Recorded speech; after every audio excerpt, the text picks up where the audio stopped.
Welcome to the Fact Sheets launch panel, and I am Gustavo Mora. I'm the director at the Center for Applied Research and Education in Rural, Remote, and Indigenous Settings, BU Cares, in the Faculty of Education.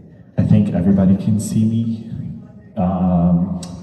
Thanks for being here today, and we're supporting this event to continue conversations on how to best support students who face challenges within higher education settings, but also outside of these university boundaries when they go to their practicum, both schools, healthcare, co-op, and like all the different sectors that we find outside.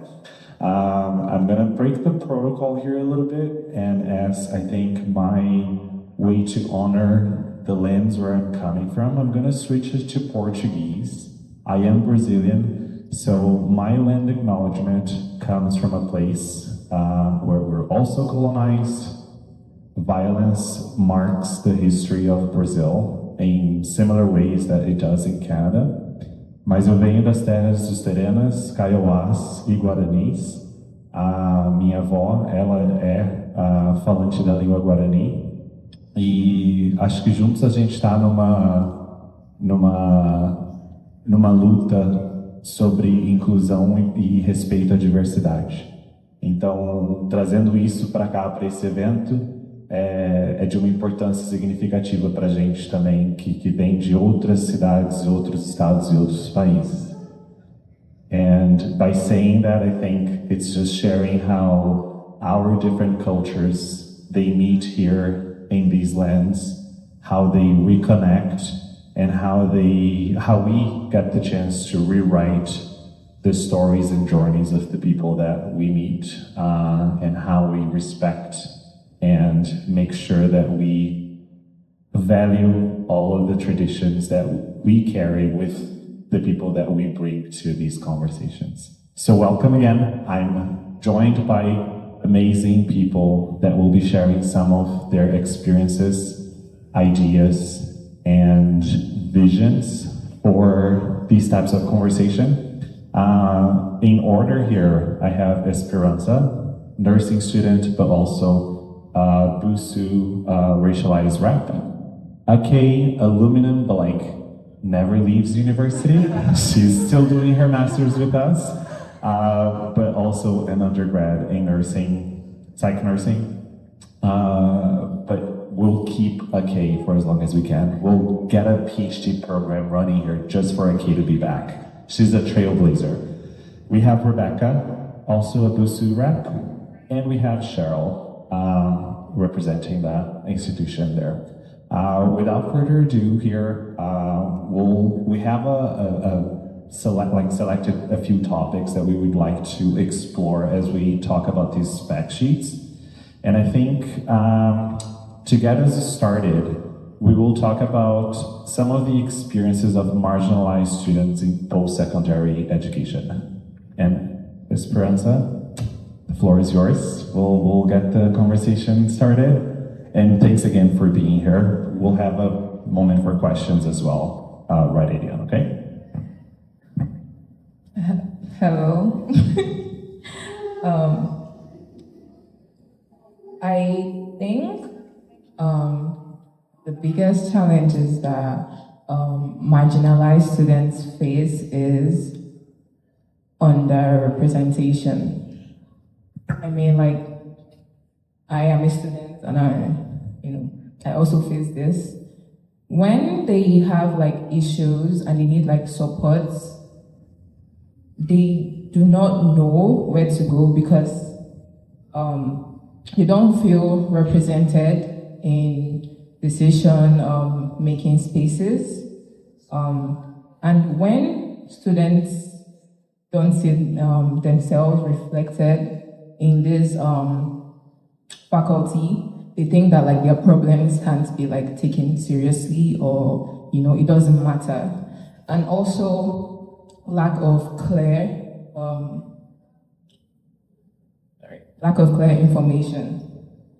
Like support systems exist in schools, but it's hard for them to actually know that they exist or know how to like go around this and like get the information they need and like the support they need. So they miss out on like the help that they are entitled to. And this gap can like, shape the experiences of students in school. Yeah. Through Busu, awesome. Just gonna follow up on some of that. Through your experiences with Busu and the stories that you hear,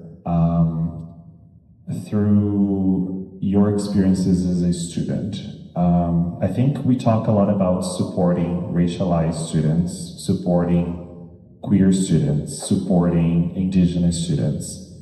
But to me, it's not yet clear what support should look like or should be like. And we talk about representation. In education, we have a way to do that representation with languages, we try to bring that to a class. Can you unpack or explore a little bit more of what that representation should be like from a student's experience perspective? What is it that people can be doing to show and represent and care? Like, what's the duty of care that's expected from an instructor, a dean, a VP? Any thoughts on that? Yeah. Okay. So, as a student, as a racialized student, and the level of care is, I would want as a student is actually having a safe space to express myself, to share my concerns, like any difficulties I'm having in school, whether it's finances or accommodation, and knowing where to get these resources. And I feel like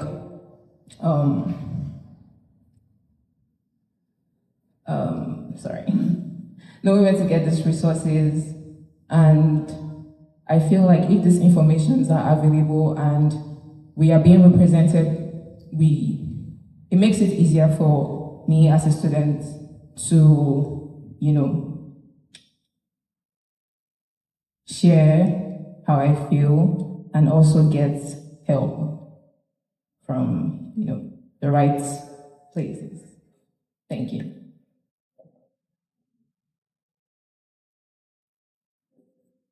To jump from the need of systems that are responsive, I'm going to ask Rebecca now. We're going from a space where we recognize students are struggling socially in how they belong within classes across the university. And then a group of you students come up with, wait, we need to change this. We need to show that there are systems in place that can better support us. And then we have the creation of fact sheets, right? Can you talk to us a little bit about the need, how that's filling the gap, and how that's actually doing the job that it is supposed to do? Thank you everyone for gathering here today. My name is Rebecca once again. And just to answer Dr. Mora's question, the reason why we need fact sheets is to define or to be able to allow students to be able to understand and define isms when they see them. Racism for me as a Black person is existential. And for another person who is not colored is anecdotal. They will be like, oh, I need the facts. When did this happen? What the time? Who was there? Who witnessed it? How did you coordinate yourself? What was your tone like? There's always that question. And it's very hard, I would say, to recognize these things when you see them. you would sort of gaslight yourself. Am I overreacting? Did that actually happen? There's that tone of, that microaggression, like, oh, they were nice 1 minute, and there's a slight insult in the way they say the next word. And the reason why I think people who developed this fact sheet, they've done incredible work, they've done important work.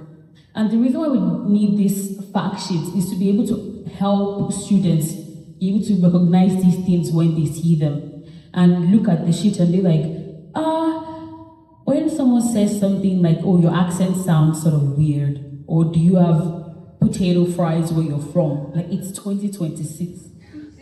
Why would you ask me if I have potato fries where I'm from? Or how did you get to Canada? Did you fly, or did you ride your cows here? Or do you have pasturated milk back home? Or can I touch your hair? Is it very tough? Does your comb break every time? There are some questions that definitely shows genuine interest. I want to know about your culture. I'm not very educated about it, and I want to hear from someone who is from your place. And there's some questions that they would sort of like, you have to take a step back and be like, I think that's a weird question to ask. So when we give students this fact sheet, they'll be like, oh, for sure, I've seen this somebody said this is not right, should not be saying this. And it would also give them knowledge on how to approach the situations and who to go to.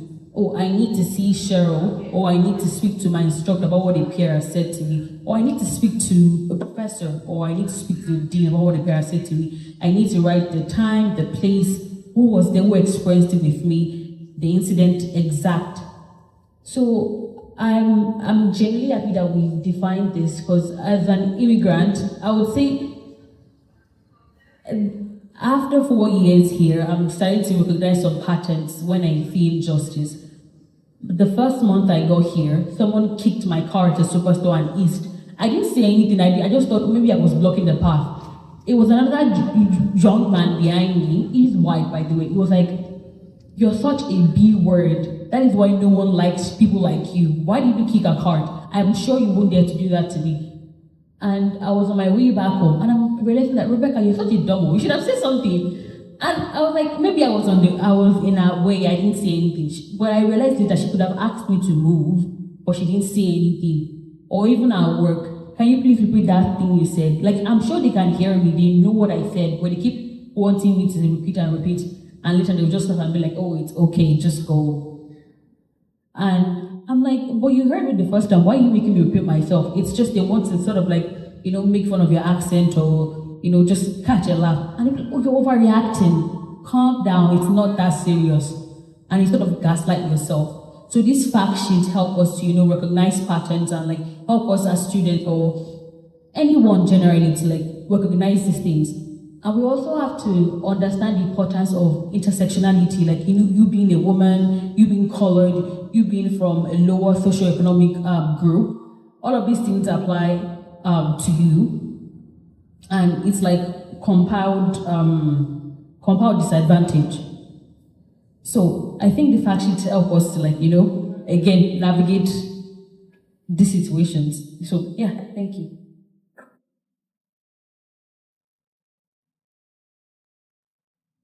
If you haven't checked the fact sheets yet, once you access them, you have steps to follow in case you are a victim of an ism.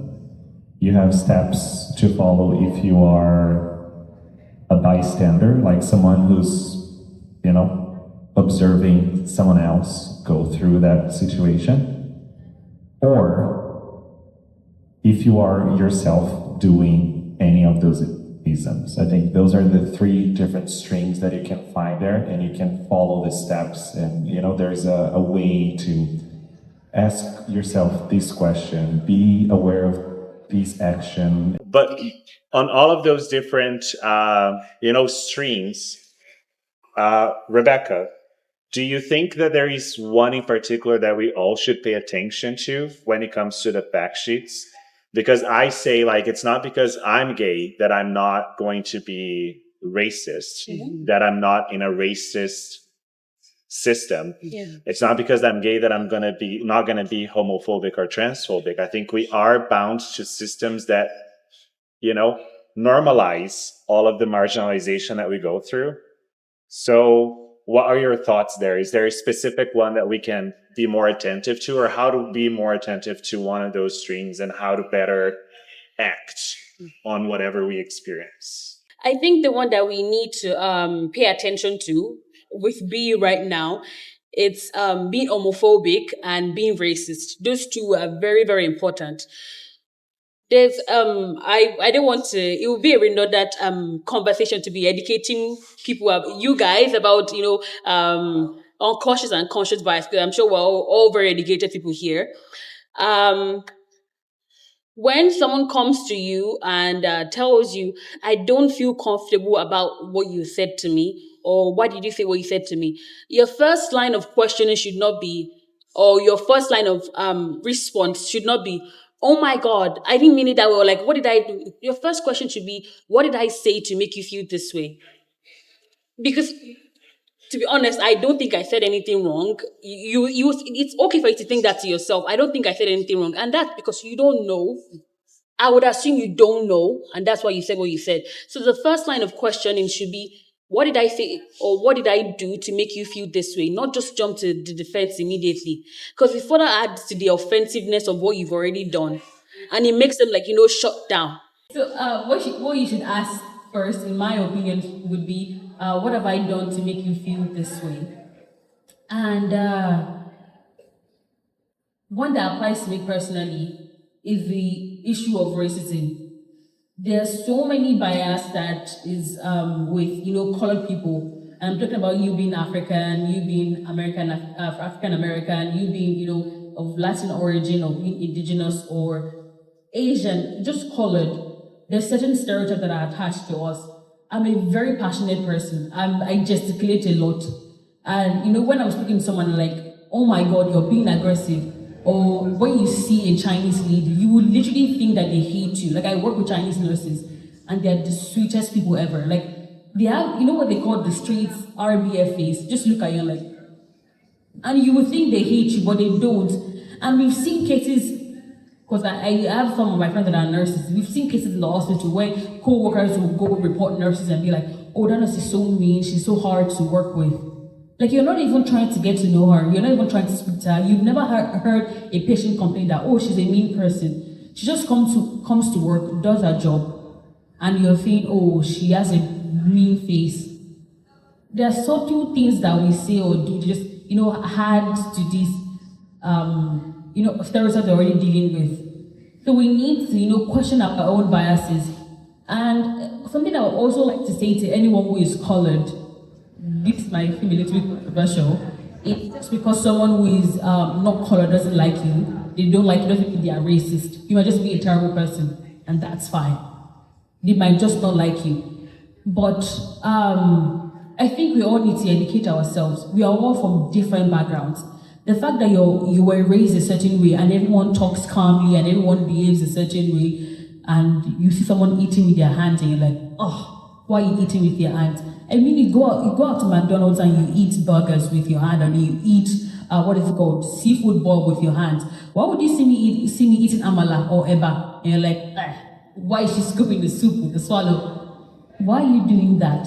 Or like, you see me with my friends and we're like, oh, talking each other. Oh, sorry. Talking each other's shirt, or like, oh, let's go somewhere. You're like, oh, that's so aggressive. Oh, you see us smiling. That's where we play when we were little, and like, instead of growing with us as we grow old. I just think we need to educate ourselves. I, for one, I still have a lot of work to do. I know that for a fact. I'm not the perfect person, but I think since moving here to Canada, I have done a little bit of work with associating myself, or how I carry myself around people that are not from my background. I just can't go to a classroom that is white or a classroom that is Asian and just, hold their hand and be like, oh, let's go somewhere. Or like tap their leg and be like, oh, let's go somewhere. With my Nigerian friends, we do that all the time. That's because I know that we understand each other. And my friends that are not from my background, we have an excellent relationship. But I've sort of gotten adapted to the way they handle friendship, and the things they like to see, the things they like me to do to them. So I just think we need to educate ourselves better. Not every time someone sees something and like, oh my God, you're clutching your pearls and like they're trying to attack you. It's not always like that. Yeah, there's something that the professor sent to me last semester about developing on cross-cultural communication, and that is something that I think everyone needs to, get with the times. We need to, do education on that. We need to educate ourselves, and I think BU needs to I was saying make people do this work, but sort of make it, put it out there more.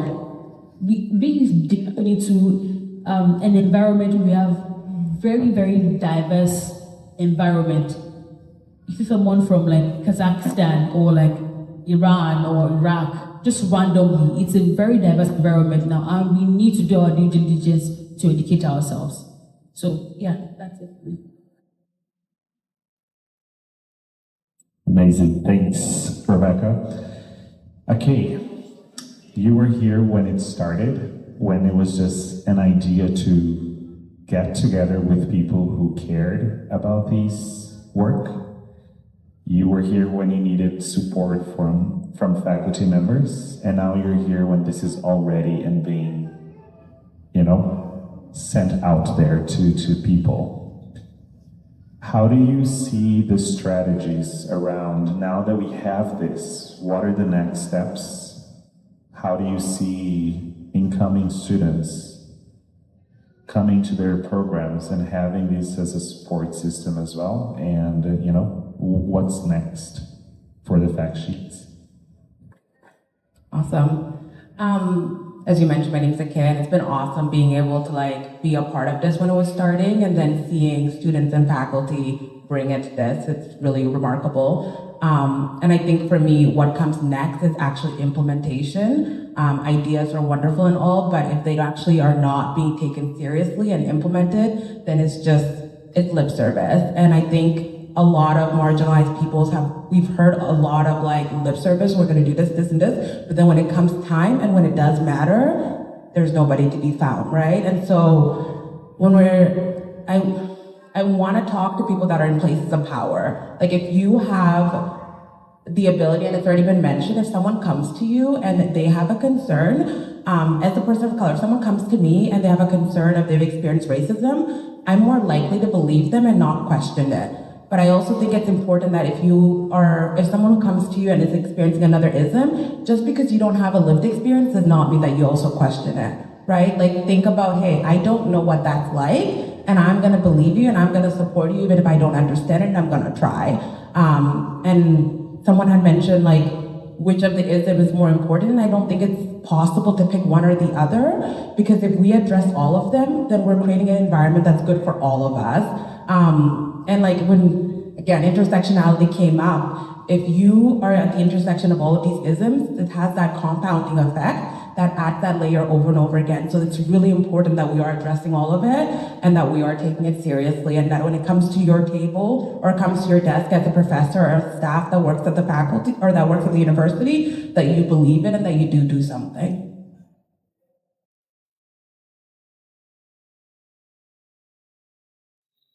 I think if you look around here, we have students, we have faculty members, we have university staff,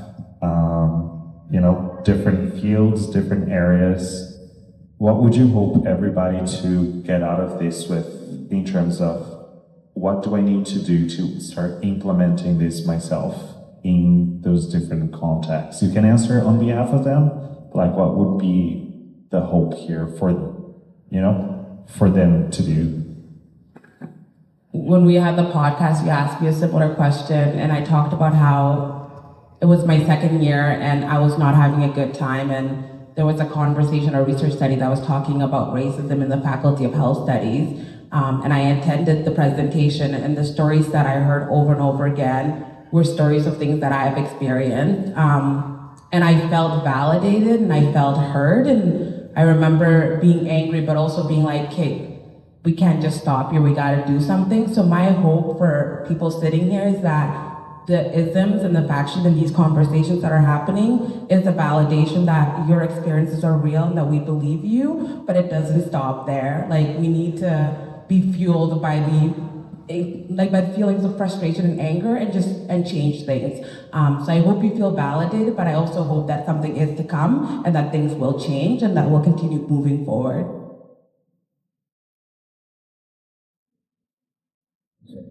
Okay, Cheryl, I think we got to the challenging piece where we need institutional, I'm not gonna say supporting it because I feel like that's cliche, but like institutional action and buy-in, right?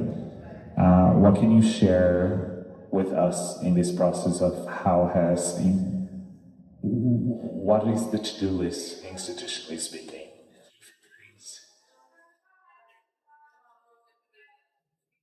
Hi, everybody. It's so nice to be with you here today, even though it is a freezing cold.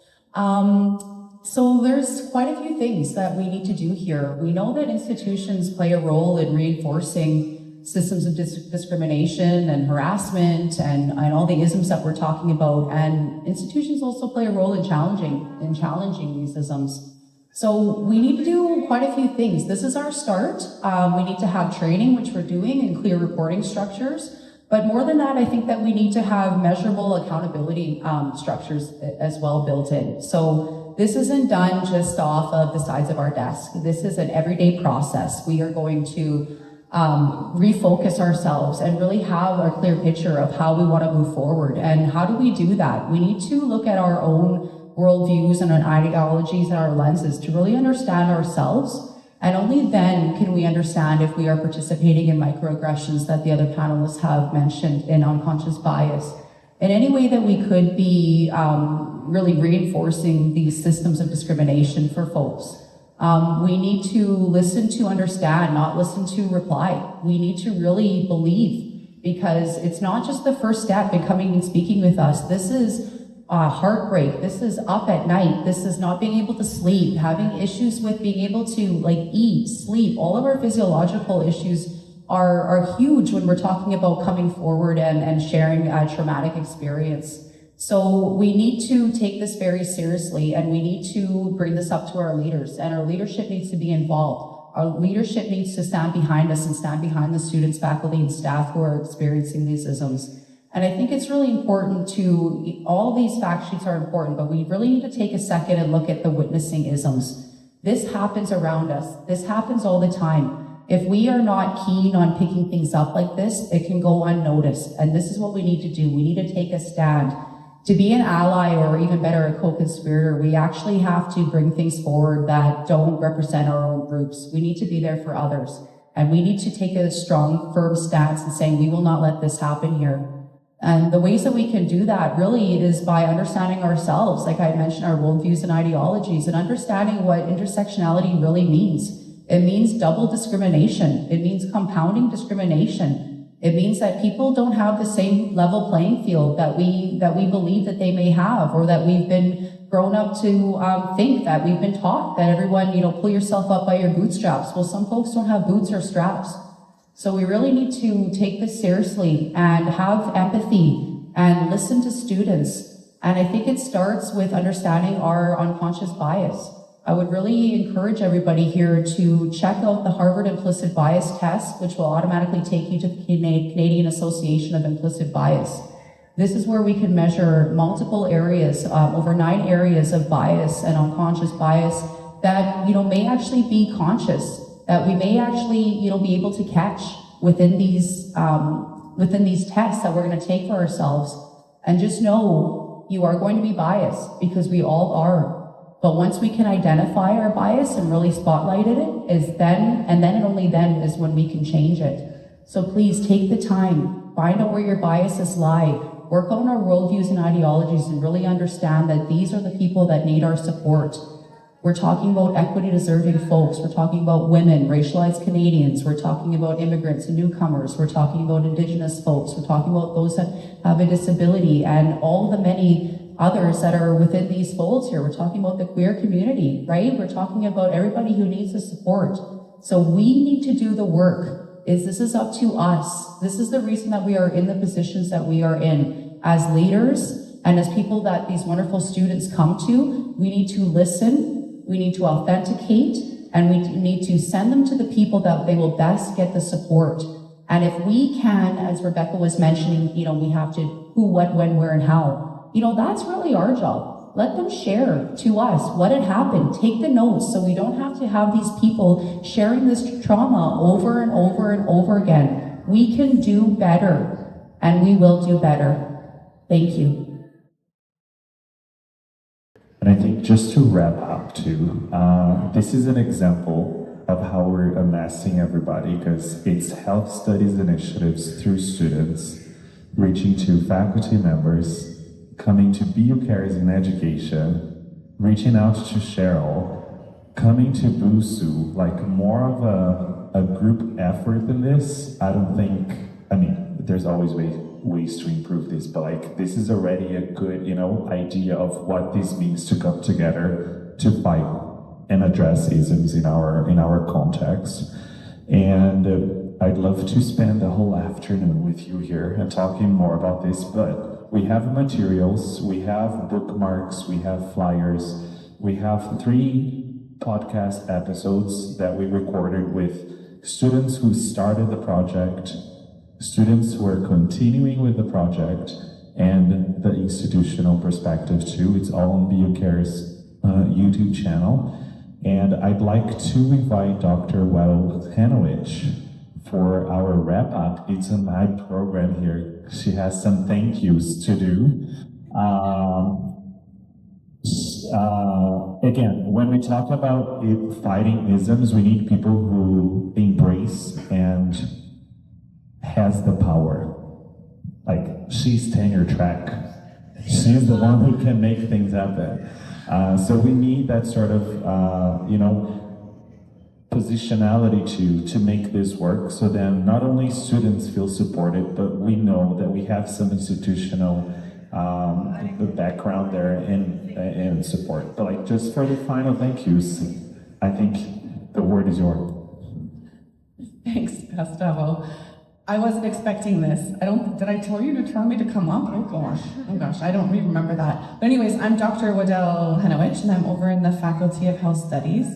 And this has been an ongoing initiative since a K was first in our sites and first came to us to say that we needed to do something. The fact sheets were written by Cheryl, and then they were edited and changed and fixed and re-edited, and then we did a whole bunch of renditions with Princess, Easy, and Divina Suazo, which are current students in the Faculty of Health Studies. And then BU Cares came on, VP Research came on, BUSU came on, CTLT came on, that's your anti-racism committee. Jeremy Carter was the designer. So it's a really collaborative effort from a lot of different spaces, and big thank you to everybody who's been involved, because it really has been a collaborative effort. So they were written by health studies students and Cheryl, but they're for everybody. So we're hoping that everybody can use them, and we'll just see what's next. Hopefully there's something exciting coming down the pipes. So thank you everybody for coming. Thank you so much.